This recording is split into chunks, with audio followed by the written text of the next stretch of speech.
All right, y'all, welcome to the Scott Horton Show.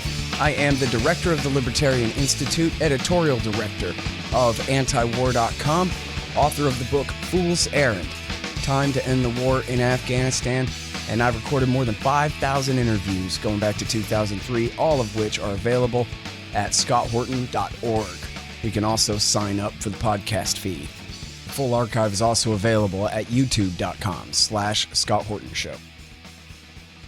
All right, I'm happy to welcome back to the show Hassan El-Tayyab from the Friends Committee on National Legislation, one of the greatest peace groups in Washington, D.C. Welcome back. How are you doing, Hassan? I'm doing fantastic. Thank you so much, Scott. Big news. Big news. First of all, thank you. Congratulations. Now tell us everything. This is, I'm not sure where to even start here. But, I think the peace movement has a lot to celebrate right now. President Joe Biden announced yesterday that they're going to end support for offensive operations in the Saudi UAE-led coalition's war in Yemen. They've announced an end to offensive weapons as well. They announced that they're going to be naming an envoy to help broker a negotiated solution. So there's a lot there, and I'd love to try to explain to people what this means and what this doesn't mean. Now, yes, it's wonderful news, but there's still a lot of things that we aren't totally sure about. What defines offensive operations and defensive operations is still up in the air. What defines offensive and defensive weapons is also still up in the air. So there's still a lot of work to do, and a lot that the grassroots and members of Congress should be doing to press the administration for these answers. As Princess Leia said, it's not over yet.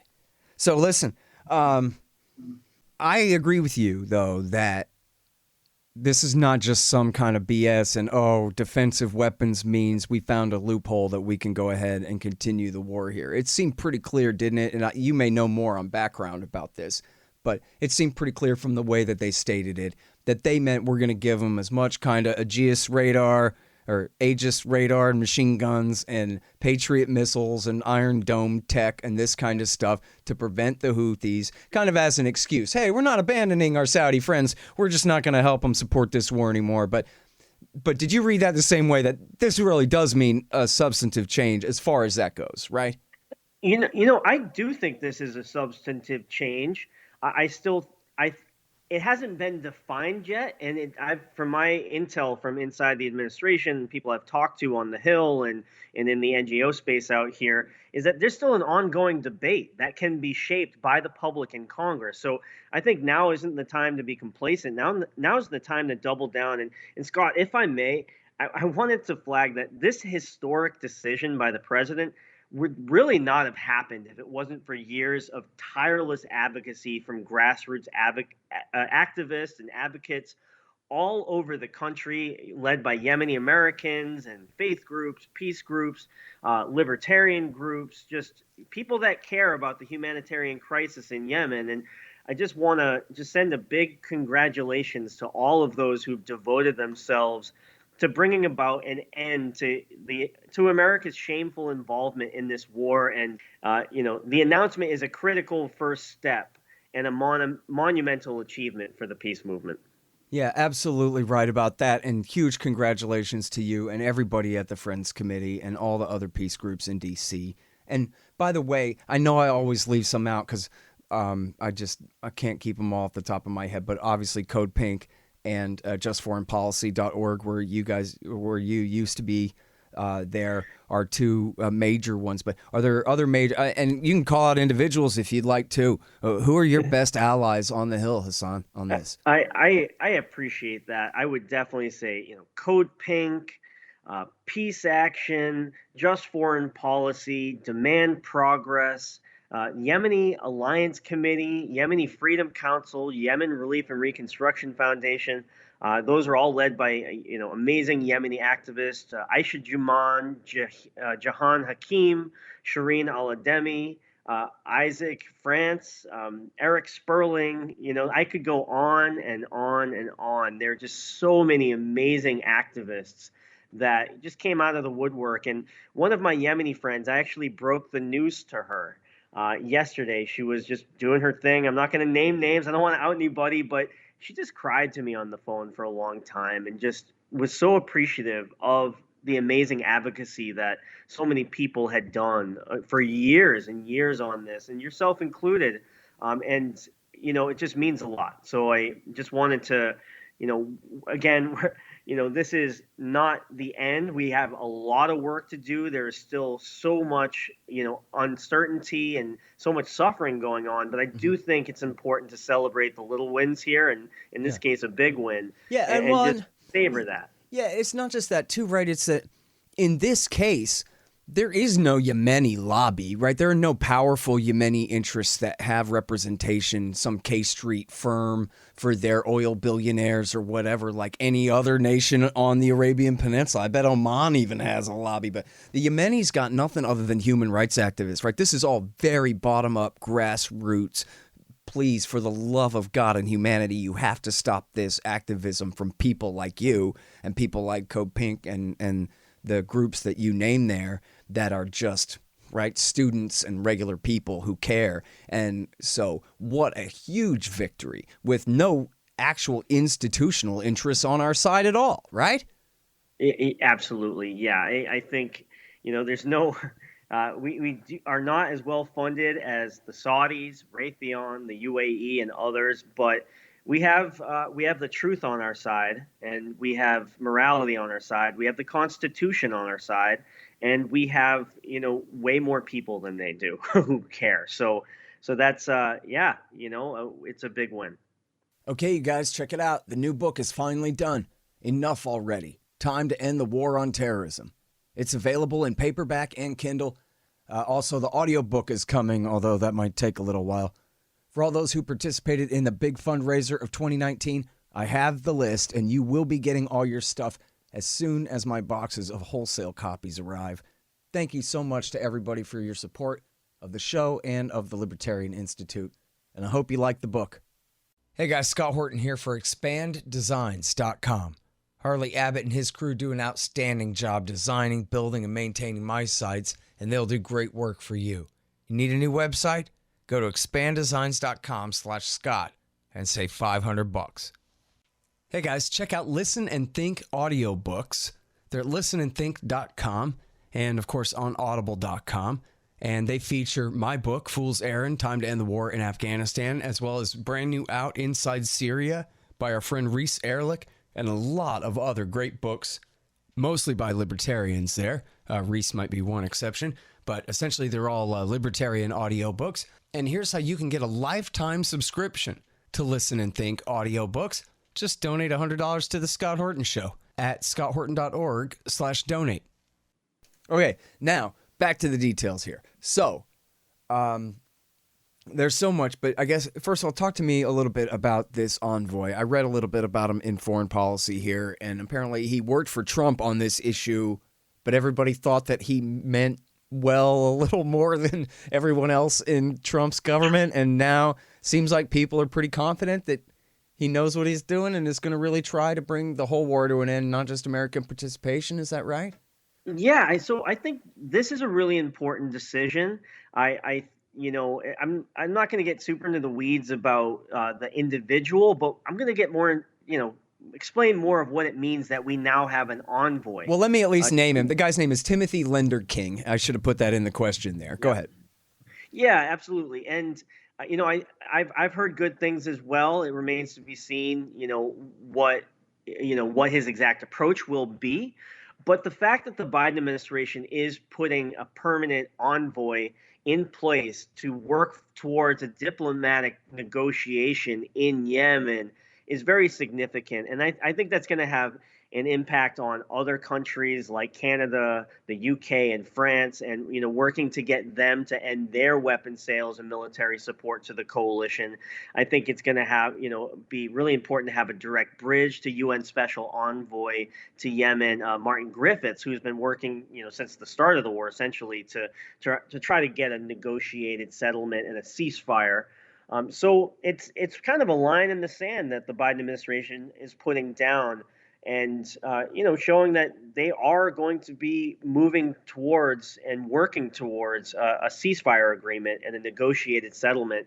Hopefully, one that includes all voices in Yemen, not just the warring parties, because we cannot forget about civil society and women and girls, and so many of the people that have been impacted by both sides of the conflict. Frankly, yeah. I got a real problem here. A guy was just interviewing me about this and was saying, well, listen, if Mike Pompeo just designated the Houthis as a terrorist group 3 weeks ago as like this last ditch FU out the door kind of ridiculous Pompeoite thing that he did, then how come the Biden people couldn't immediately just cancel that? Instead they go, well, we're going to review it for a month. And then the aid group said, well, that's not good enough. According to our bylaws at our nonprofit, we can't bring food aid to a partially designated terrorist group or something until this is completely resolved. And then so here they announced on Thursday that we're stopping the war, but they didn't announce the part of it that should have just been a side effect, a small, a side issue.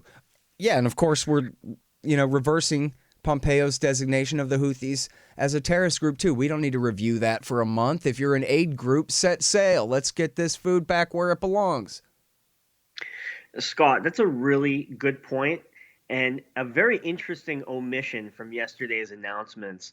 Again, the FTO, Foreign Terrorist Organization designation on the Houthis are deeply troubling because it, basically shuts down humanitarian aid operations to about 80% of the population of Yemen. A 30 million population.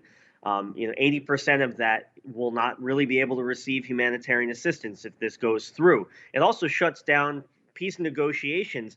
Now, the Biden administration, to their credit, they did lift all sanctions on the Houthis, and that was a significant move. But that said, the UN is still warning that unless the FTO is officially, lifted, not just having humanitarian exemptions and lifting sanctions temporarily as they review. It is pushing more and more people into famine. Right now, there's 50,000 people in Yemen living in a famine right now. And many of those are children. 5 million people are a step away, and then 16 million people are at risk of famine. So we need to reverse this immediately, not wait at all. The administration, I do think they will be announcing a lifting of that by the end of February, but it should have happened yesterday. Yeah. I can't understand their thinking. I mean, who's criticizing them about this that they have to worry about? John McCain is dead, right? Who cares? Go ahead and just do it. Yeah. Well, there are a lot of people bringing that up, FCNL included. We're definitely raising that with the Hill, trying to get more and more members to speak out. And I think this is a great reason to call your congressman. Yeah. Well, and that's the thing of it, right? That's the real lesson of the success of the activists here is that the activists have to keep it up and continue to pressure these guys on every facet of this thing as much as we can. And because, of course, the other obvious thing to do would be for Biden to say, preferably publicly, but what the hey, I don't know, pick up a telephone and let Mohammed bin Salman know that we expect you to end your war there too. Like, by Thursday, pal, and then that's it, right? Who's the superpower and who's the client state here? Yeah, I think that's a really good message to raise up right now is that incredible activism got us here, and incredible activism is still needed. In fact, we almost need to double down at this point. As we're in this kind of waiting period and not sure, and a lot of these decisions are being made behind closed doors. And so as much as we can, we got to get our members of Congress and our senators to really publicly ask the question, what does this mean? Where's the executive order? Let's define what these terms are. A drone, is that a defensive weapon or an offensive weapon? In my opinion, a drone is an offensive weapon. An F-35 is an offensive aircraft. Bomb sales are all offensive. We really need to make that point. And members of Congress have been saying that for the past, several years, and we need to keep saying it. Yeah. Here's the other thing too, right, is we are talking about the very worst part of the war from the last 6 years through now. But before that, from 2009 through 2015 was the war against Al-Qaeda in the Arabian Peninsula. And as they announced here, that war will continue. And Trump has had, some raids against them, but mostly for the last 6 years, America's been flying as their air cover in the war against the Houthis. They're part of the Saudi UAE coalition. And in fact, back a couple of years ago, as Reuters and others did a great job of reporting, AQAP just joined the UAE army and, their militia. And we've been flying as their air cover. And so then now that we're switching sides in the war again, not really ending the war, but switching sides in the war again, that means the war against Al-Qaeda in the Arabian Peninsula, which is now far larger and more powerful than ever before, is only just beginning again. And if 2009 through 15 are any, lesson or, set any precedent, it's only going to be counterproductive. And the war against them, it won't be as counterproductive as fighting for them, but bombing them with drones only grew their group larger and larger the whole time Obama did it before he turned around and took their side against the Houthis. Scott, let's face it. We have a foreign policy problem. We think the answer to so many of these issues are more bombs, more weapons, more military support, more attacking terrorism. And for a long time, Congress hasn't been a part of this conversation. The American public hasn't been a part of this conversation. And so, we're aggressively also moving towards repealing the 2001, terrorism AUMF and the 2002 Iraq AUMF that allowed us to go into Saddam Hussein so many years ago. And that's a really important piece. Drone strikes against Al-Qaeda destabilized Yemen and caused, a lot of resentment against, the United States and Saudi Arabia and the UAE. And we just cannot continue this policy. And yes, it's welcome news that we're ending, offensive, support for offensive operations in the Saudi UAE coalition's war against the Houthis. But, we need to stop trying to fix Yemen with bombs. I mean, they need humanitarian aid. They need an end to the blockade. They need a negotiated ceasefire deal that includes all parties of the conflict and all parts of civil society. What they don't need is more airstrikes on, anybody. So we're going to be lobbying on that as well. Yeah. Well, and I guess, the UAE pulled out their main, ground force, 2 years ago, a year and a half ago, I guess, or so. Yeah. But they still have their militia on the ground. Exactly. But, which includes the AQAP guys. But 90,000 proxies in Yemen they're still operating with. So how many? The idea that 90,000. Oh man. Yeah. And so the idea that the UAE is magically out of Yemen is just not true. I think it's significant that they pulled out militarily because that's obviously a step in the right direction. But they're still part of the violence, a contributor to the violence. They still have plans to annex parts of southern Yemen, including Socotra Island, which is this really amazing, gorgeous island with all this incredible, biodiversity. So, we really need to get the UAE out of Yemen as well and stop our weapons sales. Yeah. All right. Well, so is there any word from the different aid groups about them gearing up for their own kind of full-scale invasion of this country at the day after the war is finally called to a halt here? Because we got people in absolutely desperate straits. They don't just need sacks of wheat. They need engineers now to put their water and electricity and the most basic necessities of life back together for them immediately. I mean, not that they don't have their own. I'm not saying that they're a bunch of cavemen or anything, but whatever. They need capital. Well, they had their own until Saudi Arabia started blowing up their agricultural infrastructure, their sewage plants, their, livestock, markets, weddings, hospitals. There's been a targeted campaign to destroy the infrastructure of this country by Saudi Arabia and the UAE with U.S. military support. And I think that's an obvious fact. Now, a big focus right now is still lifting the FTO designation because none of that aid can get through if there's this lingering fear that everybody could be penalized. Aid operations have continued, but at a reduced scale. So we really need to get that done.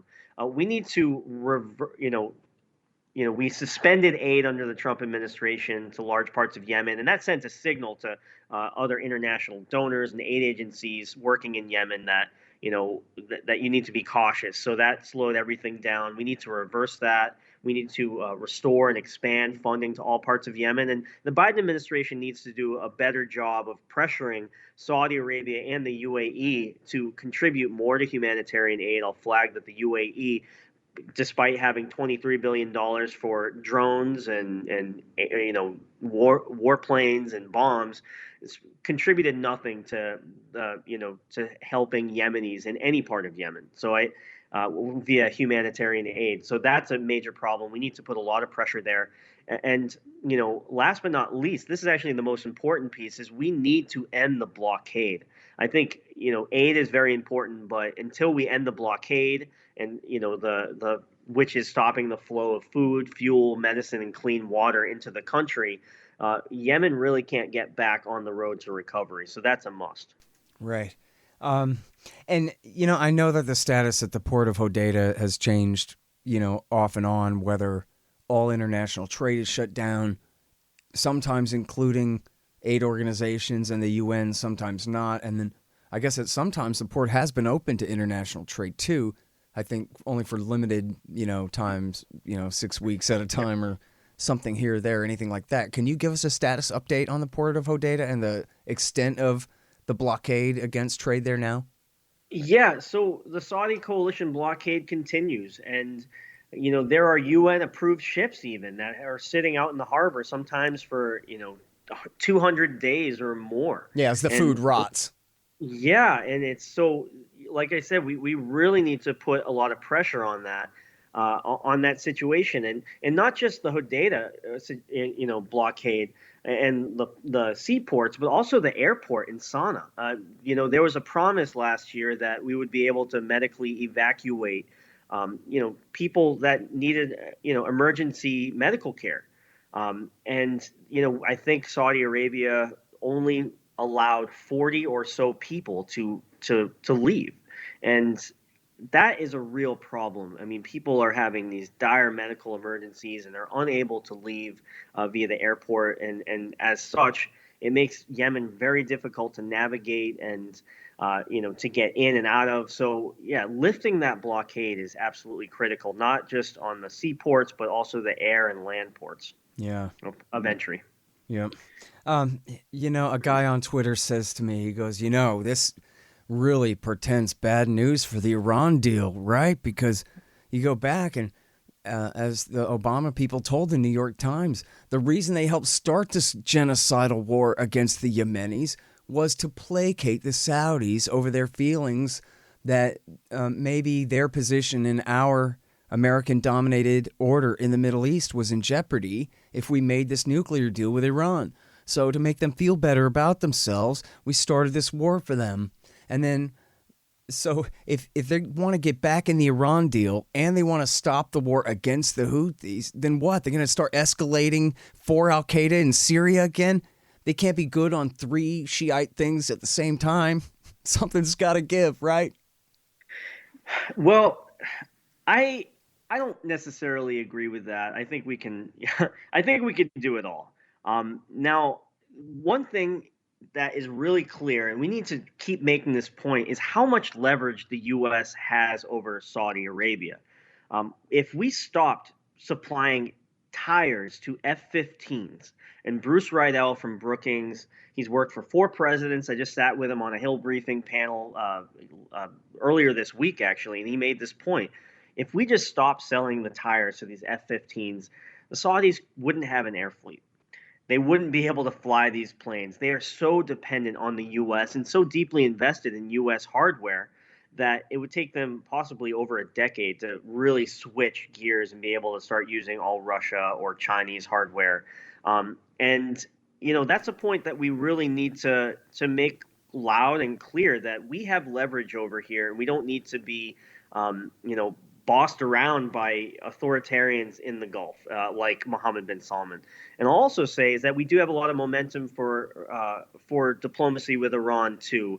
The announcement of Rob Malley by the Biden administration, their repeated calls for a compliance for compliance return. Granted, things aren't moving as fast as I would hope, but they're doing and saying a lot of the right things, which I'm pleased with. And also, there's a lot of support now on the Hill, especially only among Democrats, but the House members sent a letter in late December of 2020, all saying that they support a return to the Iran nuclear deal, and that's significant. So we got to keep supporting a return to the Iran nuclear deal. Granted, that's a whole nother issue we should probably talk more in depth about, but I think we can do both, and I'm going to keep advocating that we do both because it's just absolutely necessary.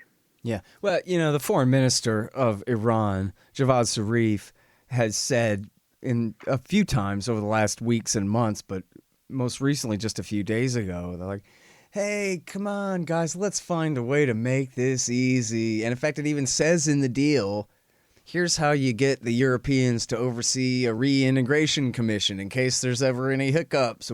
So in other words, we can kind of turn it over to a third party within the deal to help them go back to the limitations in the deal at the same time that the Americans lift the sanctions in a way that nobody really is giving up too much because they're kind of turning over the authority to the third party to do it for them, which is everybody's friends, the Europeans anyway, and make it so easy for everyone. And of course, the Biden people said no, but I agree with you that I think they're probably going to say yes in a few weeks anyway, right? Sooner than later, I hope. Yeah, absolutely. And, it's just so critical. I mean, this is a major national security threat to the United States, having, this instability and all these tensions with Iran.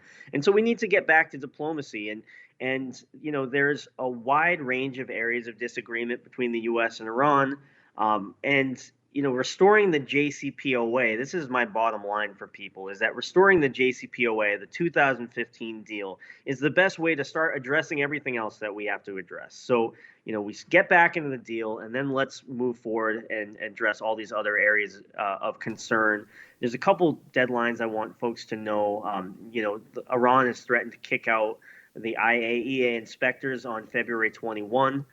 If sanctions aren't lifted. So that's, there's a real strong push to get something going in February. And I think, calling your members, your reps and senators right now, saying that you support a return to the Iran nuclear deal is really critical. And also in June, Iran's going to be holding some new elections. They're going to have a new president. And what we do now will impact what's going to happen in Iran and their election cycle. Are more moderates going to, win the day who want diplomacy? Or Ahmadinejad 2.0 people that don't want diplomacy, are they going to win? It really depends on us. Yeah, and you're right, because, boy, summer's coming real quick in election season time periods. These things can go very quickly, and there are right-wingers. I know Ahmadinejad himself is at least talking about running, and there are a lot of other hardliners like him. And after all, Trump has absolutely humiliated the Ayatollah and especially the current president, Rouhani, by breaking this deal when Rouhani told the entire rest of the Iranian political establishment, trust me, this is going to work. Yeah, absolutely. I mean, maximum pressure has been a maximum failure. It pushed, it kind of isolated America, alienated our allies, pushed Iran, to start enriching more uranium. Granted, they're still pretty far away from where they would need to be to develop, a bunch of nuclear weapons. Yeah, it's all still low enriched. And yeah, it's all low enriched and also can be easily reversed. So I want to flag that for people. We're not, they haven't crossed any red lines that can't be, returned. But the fact is that the deal was working. They were about, a year away from being able to develop a weapon. And now they're, a few months away from being able to develop a weapon. And yeah, it's just a really complex issue, but what we need to do is actually pretty simple. We need to get back into the Iran deal.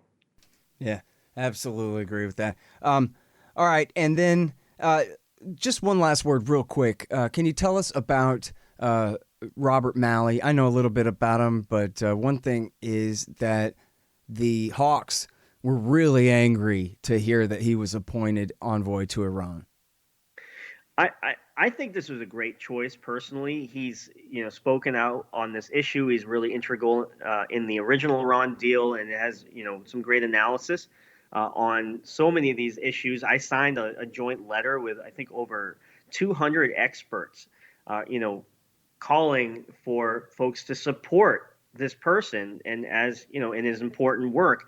So that to me signals that the Biden administration is really serious. If I may, I know we got on the Iran train here, but I wanted to just say a couple things about Yemen before I go, if that's all right. Yeah, real quick. Go ahead. Okay. As we celebrate the news that we're going to end support for the war, we really have to do and just understand that so much more needs to be done. One thing that FCNL is pushing is for there to be a permanent ban on U.S. support for the Saudi war in Yemen, and that's going to take Congress. We're urging folks to support another Yemen War Powers resolution to, basically make this the law of the land that no executive order can overturn. And Great. I urge everyone that listens to work on that with us. Yeah, absolutely. That is great. And that is the Friends Committee on National Legislation, FCNL.org, one of the greatest peace groups in Washington, D.C., and that is Hassan El-Tayyab. Thank you so much, and congratulations for your great success in helping to get this done, Hassan. Really appreciate it. Thanks so much, Scott. The Scott Horton Show, Anti-War Radio, can be heard on KPFK 90.7 FM in LA, APSradio.com, antiwar.com, scotthorton.org, and libertarianinstitute.org.